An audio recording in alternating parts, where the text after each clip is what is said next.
बच्चों, आज शुक्रवार की खास कहानी में हम जानेंगे उस महान महिला की प्रेरक गाथा जिन्हें दुनिया मदर टेरेसा के नाम से जानती है।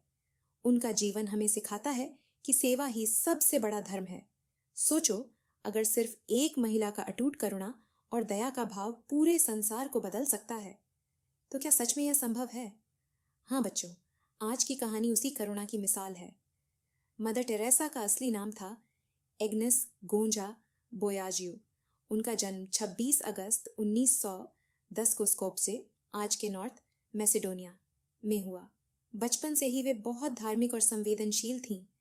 उनके पिता का देहांत जल्दी हो गया, जिससे उनका जीवन कठिनाइयों में बीता। लेकिन बच्चों, मुश्किलें इंसान को और मजबूत बनाती हैं।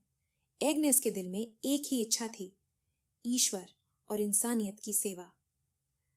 सिर्फ 18 साल की उम्र में एग्नेस ने नन बनने का फैसला किया और सिस्टर्स ऑफ लोरेटो संस्था से जुड़ गईं। 1929 में वे भारत आईं और कोलकाता में एक स्कूल में शिक्षक बनी। वहां पढ़ाते हुए भी उनके दिल में कुछ और करने की पुकार गूंज रही थी। और फिर एक दिन जब वे दार्जिलिंग की ट्रेन यात्रा कर रही थीं, उन्हें मिली call within a call, यानी गरीबों और बेसहारों की सेवा का ईश्वरीय आदेश। यही क्षण उनकी जिंदगी का मोड़ बना। मदर टेरेसा ने कॉन्वेंट की सुरक्षित दीवारें छोड़ दी और सीधे कोलकाता की झुग्गियों में पहुंच गईं। वहां की गरीबी, भूख और बीमारियों ने उनका दिल तोड़ दिया, लेकिन वे पीछे नहीं हटी। सिर्फ चौक और जमीन पर बैठाकर बच्चों को पढ़ाना शुरू किया और धीरे धीरे बीमारों व गरीबों की सेवा में लग गईं। लोगों ने शुरुआत में शक किया, सरकार और चर्च से भी दिक्कतें आईं, लेकिन उनका हौसला कभी कम नहीं हुआ। 1950 में मदर टेरेसा ने मिशनरीज ऑफ चैरिटी की स्थापना की। इस संस्था की बहनें सफेद साड़ी पहनती, जिस पर नीली किनारी होती थी। यह सादी साड़ी उनकी सेवा भावना की पहचान बन गई। उन्होंने बीमारों के लिए निर्मल हृदय आश्रम खोला, अनाथ बच्चों के लिए घर बनाए और भूखों को खाना खिलाया।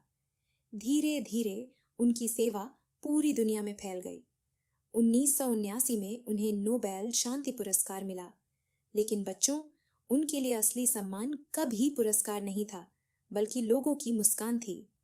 हर महान इंसान की तरह मदर टेरेसा को भी आलोचनाओं का सामना करना पड़ा। उनके तरीकों और आश्रमों पर सवाल उठे। कभी कभी वे खुद भी अपने विश्वास में अंधेरा महसूस करती थीं, लेकिन उन्होंने हार नहीं मानी। उनका मानना था, अगर आप 100 लोगों की मदद नहीं कर सकते, तो बस एक की ही कर दीजिए। यही उनका जीवन मंत्र था। 5 सितंबर 1997 को मदर टेरेसा का निधन हो गया, लेकिन उनकी संस्था आज भी दुनिया भर में गरीबों और बीमारों की सेवा कर रही है। 2016 में वेटिकन ने उन्हें सेंट टेरेसा ऑफ कलकत्ता घोषित किया। बच्चों, मदर टेरेसा की कहानी हमें यह सिखाती है कि निस्वार्थ सेवा सबसे बड़ा धर्म है। अगर हम भी रोजमर्रा की जिंदगी में किसी एक इंसान की मदद करें, किसी भूखे को खाना दें, किसी उदास चेहरे पर मुस्कान लाएं, तो वही उनके जीवन की सच्ची याद होगी। तो बच्चों, आज की कहानी से हमें यह सीख मिलती है कि दूसरों के लिए जीना ही असली महानता है।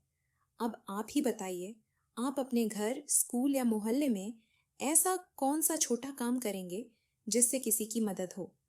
और अगला शुक्रवार हम जानेंगे एक और महान भारतीय नेता की कहानी। तैयार रहना।